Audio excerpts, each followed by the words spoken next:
The Golden Age of Comics began June 1938 with the first appearance of the alien superhero Superman. There were 18 different comics on the newsstands, cover dated June 1938.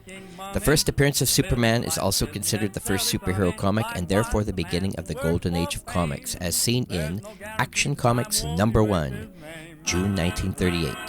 It was published on April 18, 1938 by National Allied Publications, which would later be known as DC Comics, considered the first true superhero comic. And though today Action Comics is a monthly title devoted to Superman, it actually began, like most early comics, as an anthology of different strips and genres.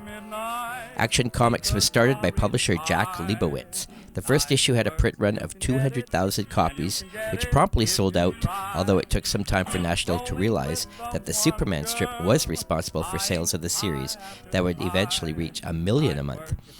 Jerry Siegel and Joe Shuster were paid $10 per page for a total of $130 for their work on this issue. Leibowitz would later say that selecting Superman to run in Action Comics #1 was pure accident, based on deadline pressure, and that he selected a thrilling cover depicting Superman lifting a car over his head. Jack Leibowitz signed a check on March 1st, 1938 from Detective Comics made payable to Jerome Siegel and Joe Shuster. Both of the creators' names were spelt incorrectly. The check in the amount of $412 includes an accounting of the items being paid for. At the very top is Superman, $130. Next is the payment for the June 1938 Detective Comics at $210. Following that are payments of $36 each for Adventure Comics and More Fun. It would also appear that DC used this check as evidence in their 1939 lawsuit against Victor Fox.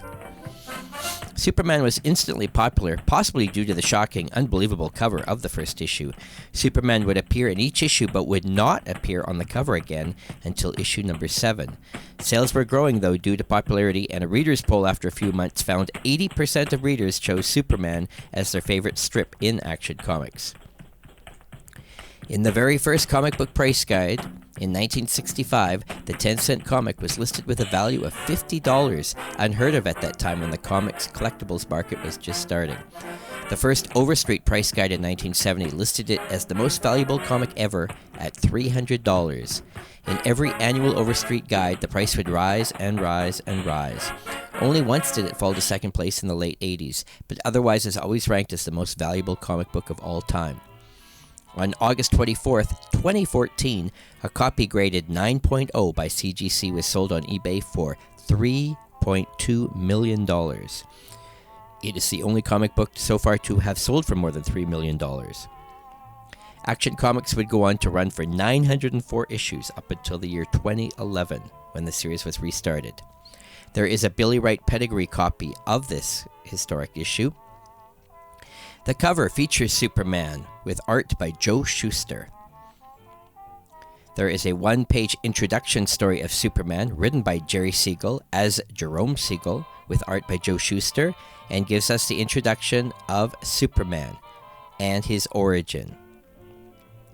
It is first reprinted in Secret Origins #1 from DC in 1973, and then in Famous First Edition in 1974, treasury-sized.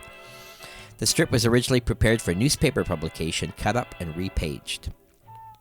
Next, we have an 11-page story, which goes into further detail of the Superman character, written and drawn by the team of Siegel and Shuster. Here we have the first appearances of Clark Kent, George Taylor, Lois Lane, Daily Star, Evelyn Curry, B. Carroll, Butch Matson, Senator Barrows, and Alex Greer. This story is first reprinted in Superman #1 in the summer of 1939, and the story continues into Action Comics #2. The story was originally prepared for newspaper publication, cut up and repaged, most probably by Joe Shuster. Vince Sullivan, Sheldon Mayer, and Harry Lampert are often cited as having done the paste-up work based on their own claims. Let's analyze what we learn about Superman in this historic first issue. Superman was inserted into a rocket ship as an infant by his father and sent to Earth from an unnamed planet that was being destroyed from old age. The baby is found in the ship and found by a passing motorist who turned the child over to an orphanage. They discovered the baby had amazing strength and could lift heavy items. As an adult, now named Clark Kent, he could leap great lengths, hurdle a 20-story building, run faster than an express train. Kent came from a planet whose inhabitants' physical structure was millions of years advanced. In his first adventure, he leaves a woman outside near a tree tied up and gagged. He goes to see the governor, but is not very diplomatic in his approach. He grabs the butler and carries him up the stairs. The governor's bedroom door is made of steel, which Superman breaks through. The butler pulls out a gun and shoots Superman in the chest. Superman gives the governor papers on releasing a prisoner about to face electrocution. The next morning, wearing hat and glasses, reporter Clark Kent sees the paper about the released convict and is happy there is no mention of Superman. The unnamed editor of the Daily Star newspaper asks Clark Kent if he has heard of Superman.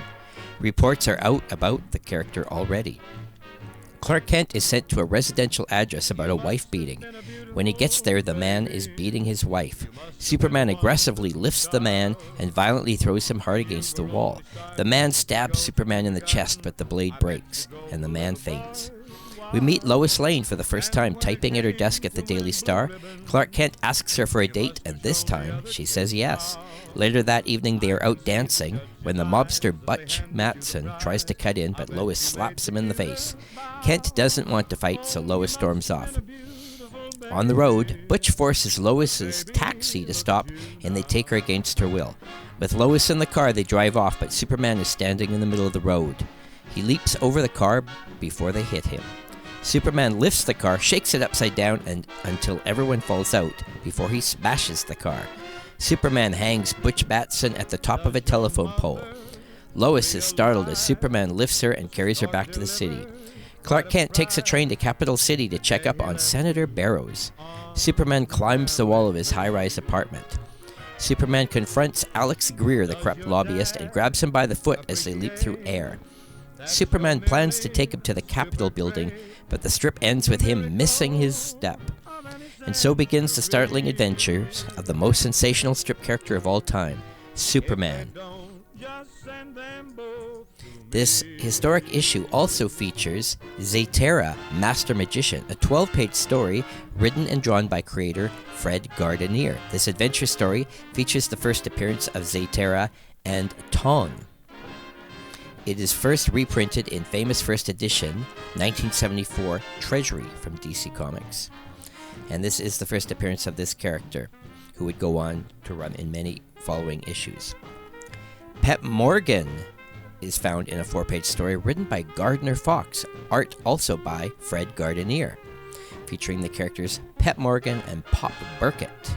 And this is next reprinted in Famous First Edition in 1974, Treasury-sized. Scoop Scanlon, 5-star reporter, is a 6-page story from artist Will Eli. And it is reprinted in Famous First Edition, Treasury-sized. C26 from 1974. Tex Thompson is a 12-page story, possibly written by Ken Fitch, with art by Bernard Bailey, and features the first appearance of Tex Thompson. This is also reprinted in Famous First Edition in 1974. Stardust is a 1-page cartoon.